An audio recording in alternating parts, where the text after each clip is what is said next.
Back in 2012, a woman on a coach trip to Iceland is reported missing. A major mountain search and operation proceeds to take place, and a lot of the tourists around the local area also help out. After hours and hours of searching, the expedition is finally called off at 3 a.m. after it emerges that the woman had been on the coach the entire time. She'd even been part of the search party. She had changed clothes and she just didn't recognize the description they put out. Puts a whole new spin on self-discovery, doesn't it? She was literally searching for herself. When I was given the opportunity to speak here today, I went back and forth in my mind on what I wanted to say. I kept asking myself over and over, who do you want to speak to? What message do you want to send them? And the answer came back to me several times, but for one reason or another, I kept pushing it away until my inner child screamed so loud, I could no longer ignore it. I pictured myself talking to a young girl. This girl, only about 6 or 7 years of age, is lying in a bath completely still. For hours, she lies there, flattened, with her tummy pulled in. She's waiting for the wind to change direction. Whenever she would pull faces, her grandmother would tell her to be careful because if the wind changed, she might get stuck like that forever. Using the same logic, she is hoping that her tummy will remain flat, if only the wind would change. This young girl is me. And at this moment, the girl does not know what lies ahead of her. She is unaware of the bias that she will face, ignorance to the depths that her sadness will reach, and she has not yet learned to feel embarrassed in her work. But this is what you will teach her. You will teach her that to be okay with her body, her mind, her person, her imperfections is unattractive, even undeserved. Because she made sure to point out, not just once, but every single time when she was making you uncomfortable. She will be shamed into acting like everybody else, shamed into being polite, shamed into losing her light, her difference, her joy for such a long period of her life that I am still battling the after effects now.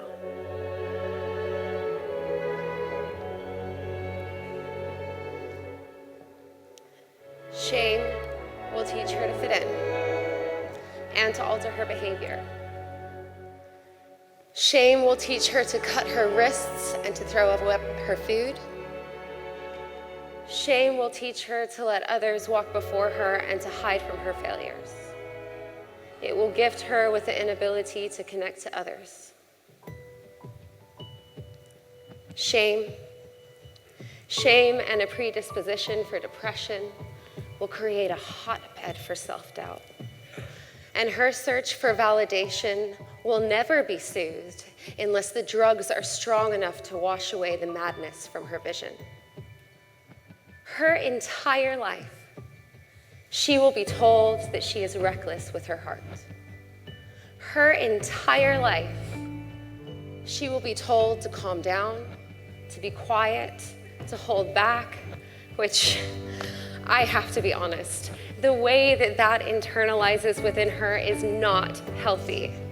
Because what you are really doing is showing her that she should, at the very least, acknowledge that she is aware of her lack of conformity and flaws. You will make her feel shame. From such an early age, we are told how to express ourselves. We are told right from wrong. We are told how to behave. And we are graded on how well we fit that mold. We are placed in a little assembly line and programmed with the same basic program. And then, disabled and stunted by a lack of sense of self, you send us out into the world. And blindly we form an identity through the things we spend the most time doing, pulling little chunks of personalities from each person we encounter and spinning a life story from the frayed edges of our career choice. But I don't believe that self-doubt comes from within. I believe that self-doubt is learned. That voice in your head, the one telling you that you can't do it, that you are not good enough, that is not you. That voice is a collection of all those in your life that have told you, out of concern, out of fear, out of spite, or even ignorance, that you are not enough. I don't believe that our natural default is not love. I believe that our insecurities are preyed on to such a point that we have no other option but to retreat. And why? Well, it's taken me about 30 years to figure it out, and of course, the answer is slightly disappointing. The hunger for control has eaten us out of house and home. Comfort has become a default. It is easier to control, to predict, and to measure success if they can make us all play the same game. Our ability to achieve is so often defined by metrics that we never agreed on. I was taught to measure my success, my worth, and my value from society, from school, from the masses, from the corporations, and even the famous. I was taught that I needed to adapt to be accepted. I was the artist always trying to pass a math test. I was the patient always trying to perform surgery. And because of this, I would always fail. I would always feel stupid. And I would always be inadequate. The game was always fixed. But you forgot. You forgot that even the blind can learn to see through the sound, and they do not like what they are being told. If there are too many honest people without a feeling of purpose, and too few that believe they really matter, that delicate social contract bonding us all to each other and to the state, well, it swiftly disintegrates.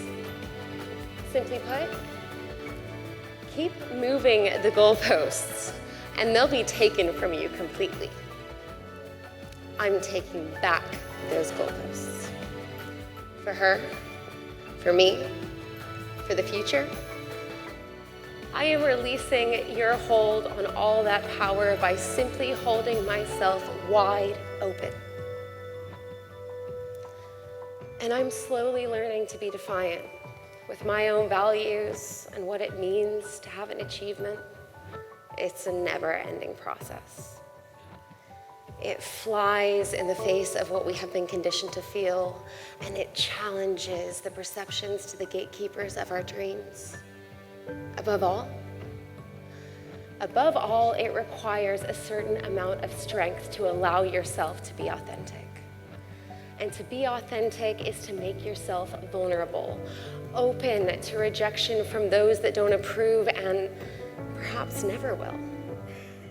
And as someone who suffers from an extreme need to be validated from others, upholding the power of authenticity continues to test me every day as I have learned that old habits never truly die. But vulnerability is not knowing success or failure. It is understanding the necessity of both. It is the conviction that comes after uncertainty. It's the love that comes after heartbreak. It's hope when everything seems to be falling apart. It's exposing yourself when you feel unsafe. It's being all in. Stepping out into entrepreneurship and working within the mental health space has made me seek out challenges and goals that I would have never set for myself. It made me confront the future head on, but most of all, it made me realize that I had a future in the first place. That I deserved to be here on this earth, in this city, on this stage, in front of you. The lines become blurred between what we are building and who we are. It's the same reason why I have found entrepreneurship the most interesting and beneficial self-discovery journey. The catalyst to the insight that I have and the insight that I still must gain. I have learned that being proud of your accomplishments is not the same as arrogance.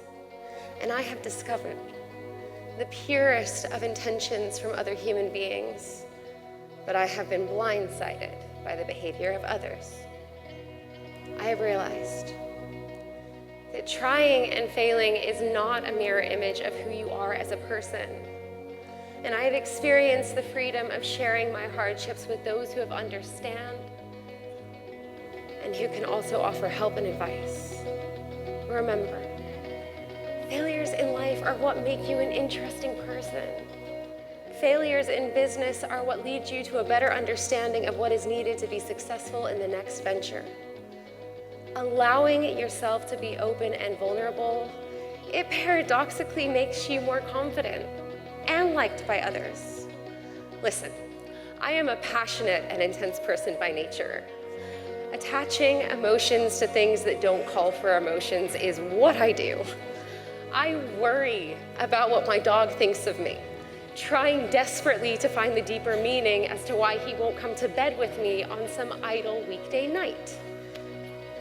But the solution is not just simply to become comfortable with what you potentially lack. The solution lies in what most of us try and avoid our entire lives. The solution lies in vulnerability. And it is an all-immersive experience. One that you cannot achieve by half-hearted commitment. And I've had to train myself to stop allowing my mind to fall prey to my own existential crises. I cannot keep allowing myself to fall prey to the fear of not living my purpose. And let me tell you, it can be quite liberating to accept that most of the time, I don't know what I'm doing. I don't know where I'm going.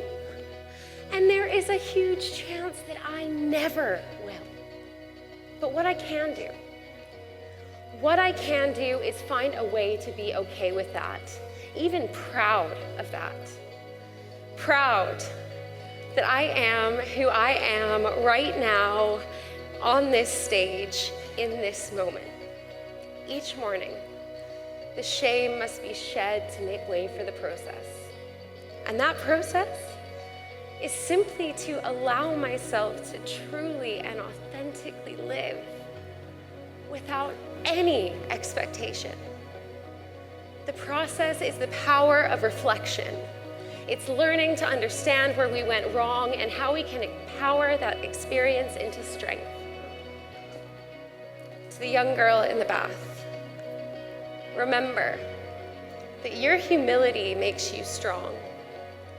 But even your humility must be balanced with a sense of confidence.